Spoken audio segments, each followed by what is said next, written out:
Então nós vamos para a terceira palestra desta manhã, depois de ficarmos emocionados com a palestra do Nivaldo sobre sofrimento, nossa caminhada.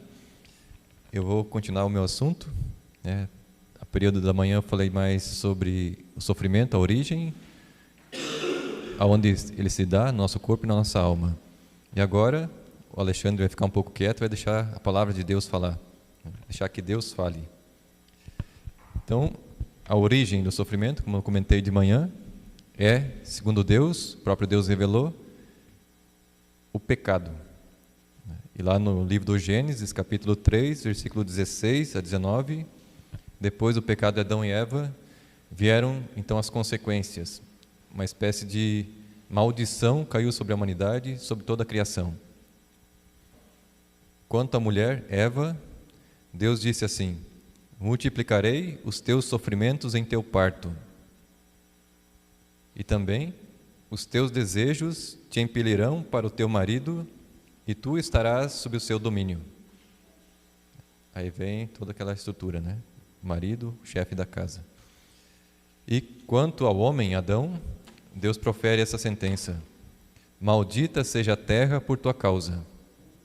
Ele, que era o Senhor da criação, se tornou, amaldiçoou a própria terra.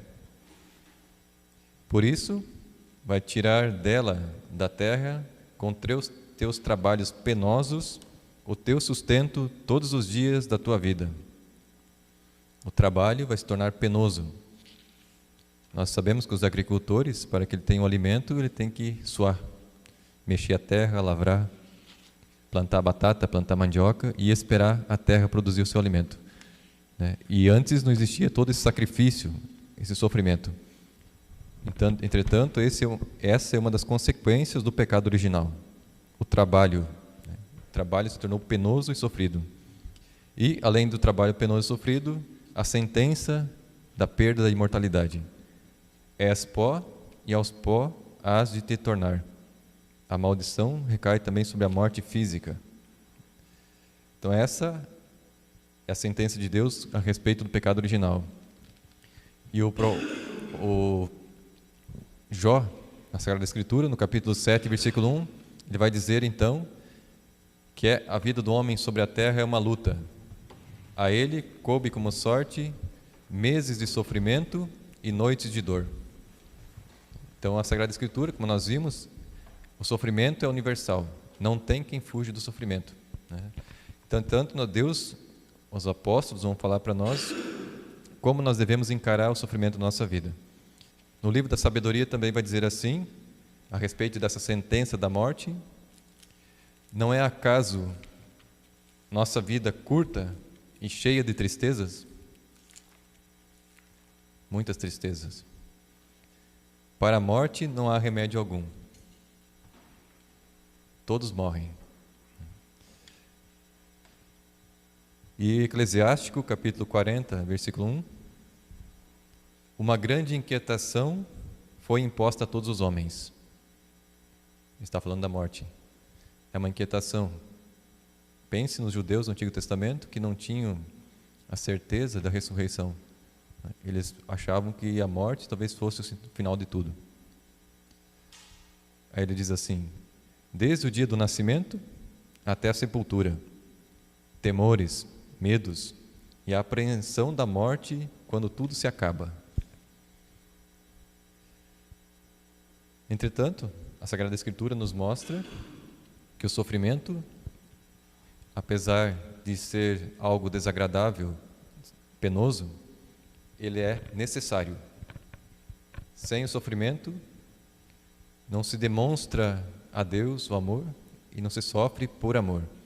Nós vemos que Jesus, quando ele estava falando para os apóstolos que ele iria ser crucificado, no Evangelho de Mateus, capítulo 16, 21, Jesus começou a manifestar para os seus discípulos que ele precisava ir para Jerusalém e para sofrer, ser morto e depois ressuscitar. O que a palavra de Deus está dizendo? Era preciso, não era uma opção. Jesus precisava ir para Jerusalém e sofrer. Sofrer fazia parte da vontade divina. Por que Jesus agonizou tanto no Horto das Oliveiras? para fazer a vontade do Pai, porque era um projeto de Deus que Jesus demonstrasse ao ser humano o amor divino. Por isso que ele rezava com frequência: Pai, se é possível, afasta de mim esse cálice do sofrimento, contudo, não seja feita a minha vontade, mas a tua. A vontade de Deus que Adão não quis fazer, Jesus veio cumprir, Jesus veio fazer. E isso custou muito, custou sangue, custou um sacrifício de uma vida.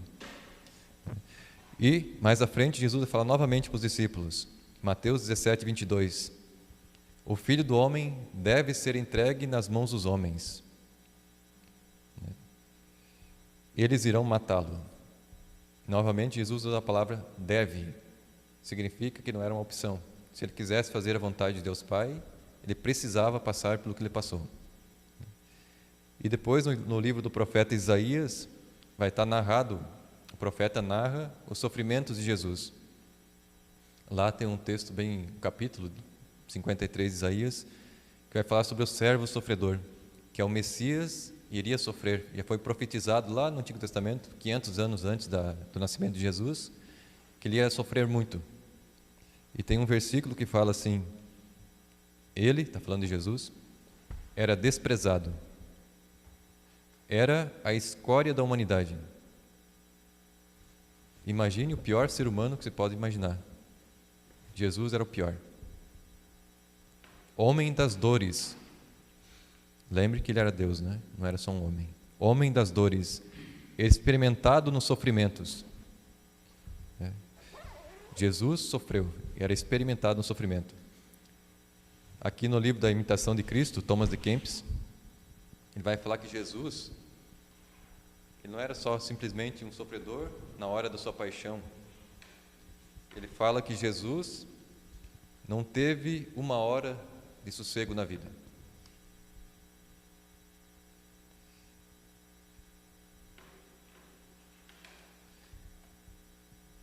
Nem ainda Jesus Cristo, Senhor, esteve, enquanto viveu, uma hora sem padecer.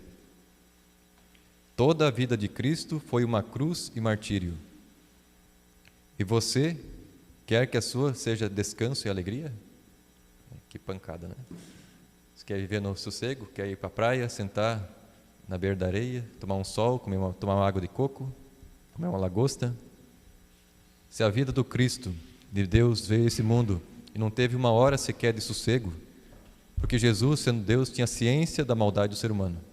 Ele olhava para cada um de nós, ele via ali toda a maldade, toda a nossa malícia, e isso causa dor para quem ama. E Jesus esteve assim durante toda a sua vida. E também, se vocês lerem depois o Salmo 21, é uma oração que é o próprio Jesus narrando o seu sofrimento. O Salmo 21 é aquele salmo em que Jesus rezou na cruz: meu Deus, por que me abandonastes? Por que ficais longe do meu grito e da minha prece? Clamo de dia, não me ouvis. Clamo de noite, para mim não há respostas. Depois ele vai falar: transpassaram minhas mãos, meus pés, posso contar todos os meus ossos. É um salmo bonito, como se fosse da própria boca de Jesus, falando sobre o seu sofrimento, na sua paixão. Então Jesus, ele quis sofrer. A palavra de Deus diz que era necessário. Por que que Deus permite o sofrimento? Pense na pessoa que te ama. Consegue lembrar de alguém que te ama? A gente fala dos amigos, geralmente, né? Aquele amigo que na hora do progresso, da vida boa, eles te rodeiam para festejar contigo. E na hora do teu problema, eles fogem. Quem te ama é aquele que é capaz de sofrer por ti.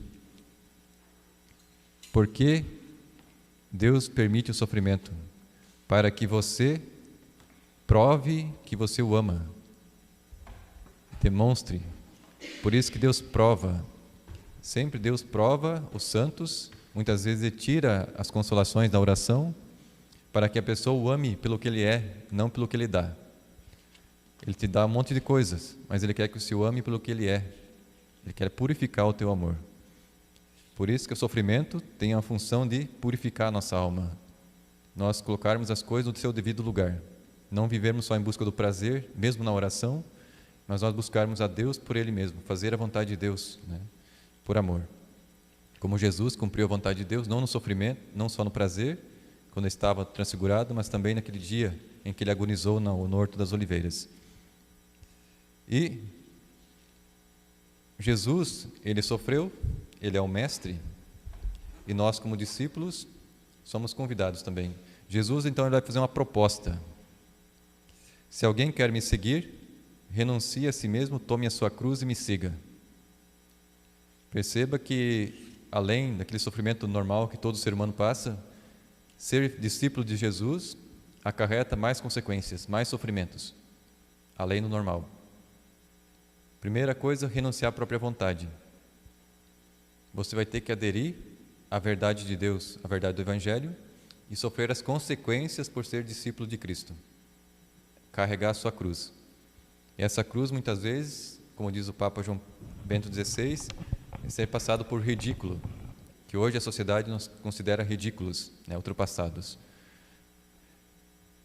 Na primeira carta, então, ao Tessalonicenses, capítulo 3, versículo 3, o apóstolo Paulo vai dizer assim: em meio às presentes tribulações, ninguém se amedronte, ou seja, não tenham medo. Vós mesmos sabeis que esta é a nossa sorte. Quer ser católico? Quer ser cristão? Se prepare para sofrer tribulações. Vos predizíamos isso, que haveríamos de padecer isso, tribulações.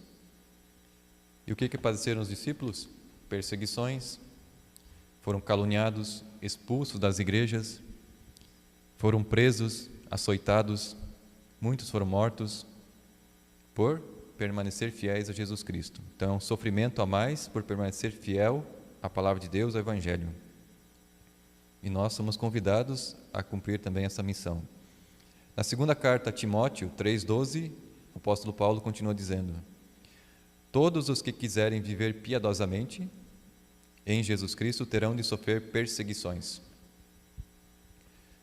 Aí Santo Agostinho vai dizer assim: se você não está tendo perseguições, é porque você não decidiu largar o mundo ainda. Você não está vivendo como deve ser vivido. Não está falando o que deve ser dito, né? E depois em Hebreus, o autor, no capítulo 12, versículo 5, vai dizer assim: o Senhor então corrige a quem ama. Muitas vezes o sofrimento é correção. Como disse Santa Catarina de Sena, Deus permite o sofrimento não para punir, mas para corrigir. E se Deus está permitindo o sofrimento, é para que a gente... Para que é a educação? Para nos instruir, nos ensinar a viver melhor. Porque Deus castiga aquele que reconhece por filho. Deus os trata como filhos, não como bastardos. Por isso Ele permite que você sofra para o teu crescimento. E é o que São Paulo vai dizer depois, assim, na primeira carta a Coríntios 11:32, São Paulo está dizendo naquela passagem da Eucaristia, daquelas pessoas dos Coríntios que comungavam em pecado mortal sem examinar a consciência. Ele falou assim: muitas doenças que existem entre vocês são causas dos pecados mortais e das comunhões sacrílegas. Aí ele vai dizer assim: Deus então permite, Ele os castiga com as doenças para não ser descondenado com o mundo. Então, o sofrimento de uma doença muitas vezes é para a nossa salvação. Tem o caso do Padre Pio, que 2 pessoas passaram na vida dele que foram pedir a cura e quase todos conseguiam a cura. E o Padre Pio fez uma proposta aos 2. O Padre Pio sabia que se aquelas 2 pessoas fossem curadas daquelas doenças, eles iam perder a alma deles, iam se condenar. Aí o Padre Pio apresentou a proposta a eles: vocês querem a cura da doença, do corpo, ou vocês preferem ficar com a doença e salvar a alma? Como o Padre Pio tinha essa ciência divina, que Deus revelava a ele até o futuro das pessoas, né? Aí as pessoas, graças a Deus, escolheram ficar com a doença e morrer com a doença. Porque se eles fossem curados, iam cair no mundo, no pecado, e iam se condenar. Então o pecado, muitas vezes, a doença, os sofrimentos, não só é causa de salvação para nós, purificação da nossa alma, mas também tem a função de redimir também as pessoas que convivem conosco, nossas famílias. E o sofrimento em si, ele já traz em nós aquele movimento que Deus nos atrai para Ele. O sofrimento tem a função de nos direcionar a Deus, nos converter. Em Tobias 3,13, Deus então permitiu que os judeus caíssem em desgraça, em guerras, em problemas. E naquele meio daqueles problemas, o povo invocou a Deus, lembrou de Deus. Nós estamos no meio da guerra, estamos perdendo, estamos sendo saqueados, mortos. O povo começou a invocar a Deus novamente. E no momento que o povo começou a invocar a Deus, já veio o perdão divino. Deus teve misericórdia e perdoou, mesmo no meio da tribulação. Deus está sempre pronto ao perdão, mas Ele permite que aconteçam essas calamidades para que nós nos voltemos para Ele. Santo Agostinho vai dizer assim: se nós vivêssemos um paraíso na terra, nós esqueceríamos do céu. Se a nossa vida fosse tão boa aqui nesse mundo, do jeito que nós somos egoístas e fechados em nós mesmos, nós esqueceríamos de Deus e do céu. Por isso, muitas vezes, Deus permite também essas coisas para que a gente volte a olhar para o céu. Primeira carta é Pedro 4:1. Como Cristo padeceu na carne, todos os seus sofrimentos, vocês também mantenham em vós os mesmos pensamentos de Cristo. Prefiram sofrer na carne as consequências do pecado do que padecer depois eternamente. Rompam com o pecado. E, entretanto, a palavra de Deus, ela vem nos pedir ainda mais. É um pedido bem exigente. Deus quer que nós sejamos alegres nas dores e sofrimentos, além de padecer, se alegrar. Nós vemos aqui Jesus naquela Sermão da Montanha, em que ele fala assim: felizes são aqueles que são perseguidos por causa do Evangelho, por causa de Jesus Cristo. Felizes, ou seja, deve ser feliz por ser perseguido, porque deles é o reino dos céus. Também em Atos dos Apóstolos 5:41, depois dos apóstolos serem açoitados pelos judeus do conselho, foi chamado lá, o grupo foi lá, apanharam, mandaram embora. Aí o que aconteceu? Os apóstolos saíram da sala do grande conselho cheios de alegria. Tinham acabado de ser açoitados e eles saíram felizes, faceiros, por terem sido achados dignos de sofrer afrontas pelo nome de Jesus. Será que nós teríamos uma atitude parecida? Se viesse aqui alguém hoje, nos expulsasse da igreja, desse uma tunda de pau, e nos largasse de fora tudo arrebentado, será que a gente ia estar alegria? Ia estar feliz? Ia estar alegre?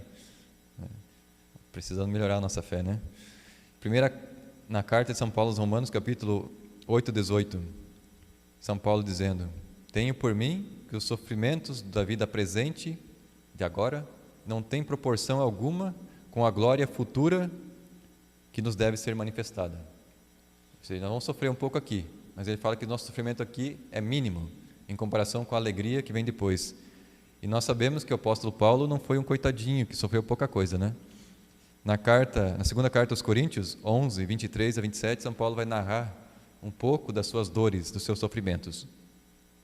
Enquanto isso, você vai pensando nas tuas dores, nos teus sofrimentos, aí como é que está? Se você está parecido com o Paulo ou não, se está sofrendo mais que ele ou menos, Vamos comparar um pouco a nossa vida com a dele, então. Ele começa dizendo assim: muitos trabalhos, muitos cárceres, foi preso, muitos açoites, muitas vezes vi a morte de perto. 5 vezes recebi dos judeus 40 açoites menos 1. 3 vezes fui flagelado com varas. 1 vez fui apedrejado.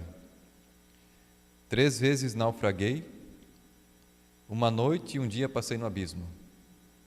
Viagens sem conta, exposto a perigos nos rios, perigos dos salteadores, perigos de parte dos meus concidadãos, perigo da parte dos pagãos, perigo na cidade, perigo no deserto, perigo no mar, perigo entre falsos irmãos, muitos trabalhos, fadigas, repetidas noites de vigília em oração, passei fome e sede, frequentes jejuns, passei frio e nudez. Como é que está o nosso sofrimento aí perante Paulo? Estamos bem? Estamos tristes porque o sol não nasceu hoje? Porque está frio? Estou aborrecido? Nosso sofrimento é um nada perto do que esses homens passaram, E o pior de tudo, o melhor de tudo, no final ainda, ele perdeu até a cabeça. Aqui não fala porque ele estava vivo, né? Mas depois ele foi decapitado pelos romanos, perdeu a cabeça, cortaram a cabeça dele fora. E nós estamos com a nossa cabeça, com a nossa vida confortável, né? Apesar de tudo, e muitas vezes nós murmuramos contra Deus, que nos trata tão bem e nos poupa de muitos sofrimentos. Na segunda carta a Coríntios 1:3, o apóstolo vai dizer que apesar do sofrimento, não fica só o sofrimento, Deus vem em auxílio. O Pai, que nos conforta em todas as nossas tribulações, para que nós, consolados por Deus, possamos consolar aqueles que precisam, aqueles que estão em alguma angústia. À medida em que nós cresce o sofrimento de Cristo, cresce também as nossas consolações. Vai sofrendo mais, Deus se demonstra mais, Deus se manifesta mais na vida da pessoa que sofre. Aí, ele vai dizer assim, um pouquinho à frente, o capítulo 4:17, a nossa presente tribulação é momentânea e ligeira, nos proporciona um peso eterno de glória incomensurável. Significa que não tem como medir o que vai vir depois. Deus já tinha mostrado a ele, né? Quando ele cai do cavalo, Deus o arrebatou ao terceiro céu. Então o apóstolo Paulo já tinha vislumbrou antecipadamente um pouco do céu. Por isso que ele suportou todos esses sofrimentos e mesmo assim manteve a alegria e a esperança, porque ele sabia que a vida nesse mundo é passageira, apesar dos sofrimentos, vem uma glória muito maior depois. Aí o apóstolo vai dizer assim: estou cheio de consolações, transbordo de alegria em todas as nossas tribulações. Transborda. Quem dera um dia a gente chega perto do que o apóstolo Paulo passou, né? Sentiu. Na primeira carta aos Colossenses, vai manifestar também essa parte do apóstolo no mistério do corpo místico de Cristo, que é o mistério da comunhão dos santos. No capítulo 1, versículo 24, o apóstolo Paulo vai dizer assim: me alegro nos sofrimentos suportados por vós, pela comunidade dos Colossenses. O que falta às tribulações de Cristo, completo em minha carne. Será que faltava alguma coisa às tribulações de Cristo? Já foram tão grandes. No entanto, aqui está presente o mistério da comunhão dos santos, do corpo místico de Cristo. Há uma participação nossa em Cristo, de tal modo que a missão de Cristo é também a nossa missão. Os sofrimentos de Cristo tinham função redentora, os nossos sofrimentos também têm em Cristo uma função redentora. Por que que existe a engenharia da salvação, do salva-almas? Porque o nosso sofrimento, nossa oração, nosso sacrifício, dentro do corpo místico de Cristo, tem função de redenção para aquelas pessoas que estão próximas de nós, nossa família. Ela promete, Nossa Senhora, que nós salvaremos as nossas famílias pela nossa fidelidade, nossa oração, nosso sacrifício. E é o que São Paulo está dizendo aqui. Cristo, cabeça, sofre. Quando um membro sofre, todo o corpo sofre. Quando um membro se alegra, todo o corpo se alegra. Quando Paulo sofre, a igreja recebe benefícios, graças. Deus está derramando graças a partir do sofrimento do apóstolo Paulo. E ele vai dizer assim: completo em minha carne por seu corpo, que é a igreja. Paulo sofrendo pela igreja. Não foi Cristo que sofreu pela igreja? Também. Mas Paulo participa do sofrimento de Cristo. Essa é a comunhão dos santos que os protestantes não entendem. Para eles só existe Cristo e eu. Não tem salvação no corpo místico de Cristo, essa engenharia, de salvação.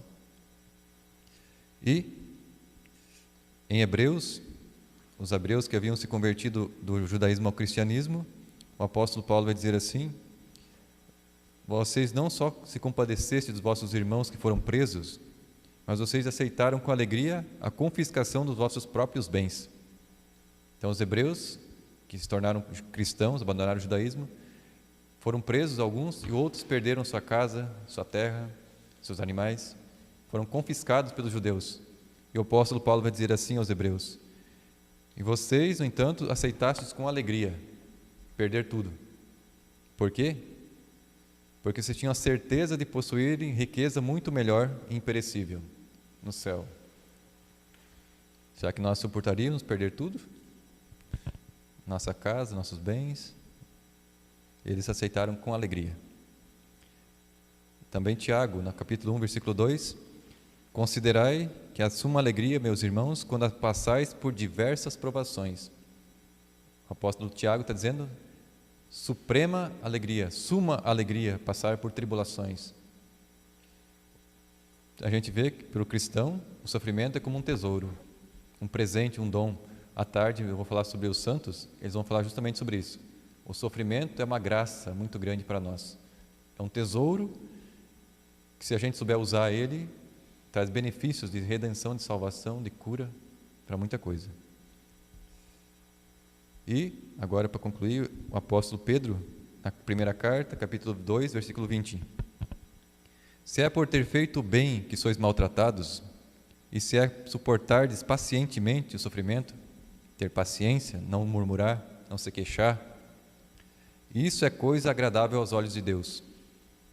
Eu lembro de uma caminhada nos cemitérios, acho que foi, em que uma pessoa do grupo passou por um sacrifício muito grande de chuva, se eu não me engano, e a pessoa murmurou, se queixou. Aí Nossa Senhora na mensagem falou assim, você salvou poucas almas nesse dia porque você murmurou. Você se queixou, se não me engano foi um padre, se queixou, ele podia ter salvado muitas almas se ele suportasse quieto, sem murmurar. Oferecesse aquele sacrifício daquele tempo chuvoso, frio, úmido, ou sol, o que for. Se não murmurar, Deus consegue reverter muitos benefícios. Mas se a pessoa murmura, ela está combatendo, não está aceitando a vontade de Deus naquela situação. Não aceita as intempéries do tempo, que é uma coisa que está aí, né? Portanto, não murmurem. Isso é coisa agradável a Deus. Também Cristo padeceu por vós, deixando-vos o exemplo para que sigais os seus passos. Se Ele sofreu por você, sofra por Ele também. Não vai ser tanto quanto Ele sofreu, mas já é alguma coisa, né? Já é um gesto de compaixão com Cristo, querer se compadecer e se juntar a Ele em sofrimento também.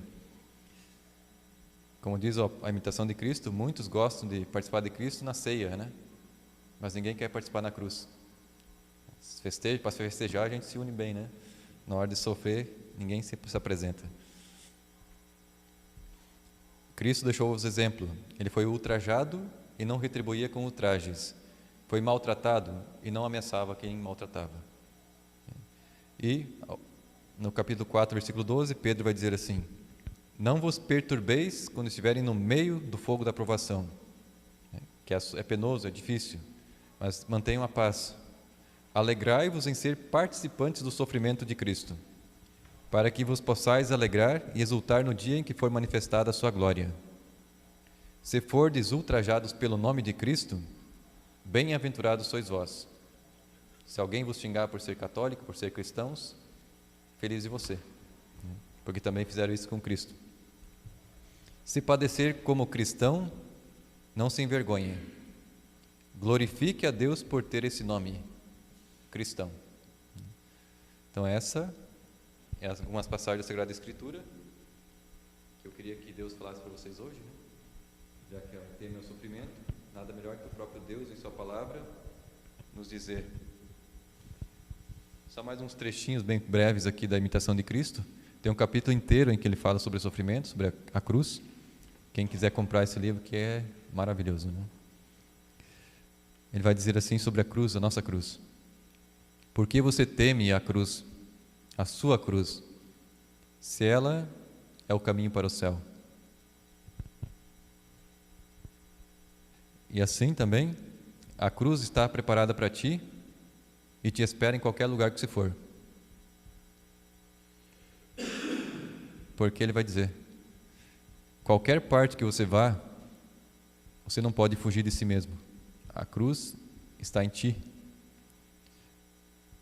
Levará a si mesmo e sempre o achará onde você estiver. Você vai se encontrar. A cruz, ela está em você. Como a gente viu de manhã na primeira palestra, nós somos desordenados por natureza, né? Nós somos decaídos, né? E enquanto nós vivemos com a vida torta, nós sofremos por nossas próprias escolhas. Aí ele vai dizer assim, com que disposição devemos carregar a nossa cruz? Se de má vontade a levar, aumentará-lhe-á o peso. Vai ficar mais pesado ainda. É aquela pessoa que vai trabalhar sem vontade, em que a enxada fica mais pesada, né? E mais carregado ficará para ti. Pois, em todo caso, é forçoso que você vai ter que levar, né? Vai ter que suportar. Então é melhor suportar com alegria, aceitar e fazer, né? Pensa que pode evitá-la? Que santo houve jamais nesse mundo sem cruz e sem tribulação? Basta olhar para a vida do Padre Pio, né? Eu acho que ninguém mais um exemplo melhor que esse. Aí tem aquela parte que ele fala, toda a vida de Cristo foi sofrimento, né? Não teve nenhum minuto de descanso. Quando de bom grado a ela se sujeita, todo o peso da tribulação se converte em confiança em Deus, que pode consolá-lo, que é o que São Paulo estava dizendo antes na palavra de Deus. Então que Deus nos ilumine, nos abençoe, que nós possamos viver essa alegria da cruz, esses sofrimentos que vêm, que são, na verdade são graças e tesouros, se nós soubermos olhar com sabedoria para tudo aquilo que Deus põe em nossa vida. Santa Teresa de Ávila tem uma frase que diz assim: tudo é graça. Parece absurdo, né? Tudo é graça na tua vida. Tantas coisas ruins que acontecem em nossa vida, tantas desilusões, tantas tristezas, tantos problemas, pessoas que nos machucam. E ela vai dizer, tudo é graça. Tudo é providência divina. Alguma coisa você vai aprender com isso. Deus quer alguma coisa de você. Então, tudo é graça. Não murmure de nada. Portanto, aceitamos o sofrimento, tudo que vier à nossa vida, as dificuldades, porque Deus está nos ensinando alguma coisa. Ou está usando a situação para salvar almas.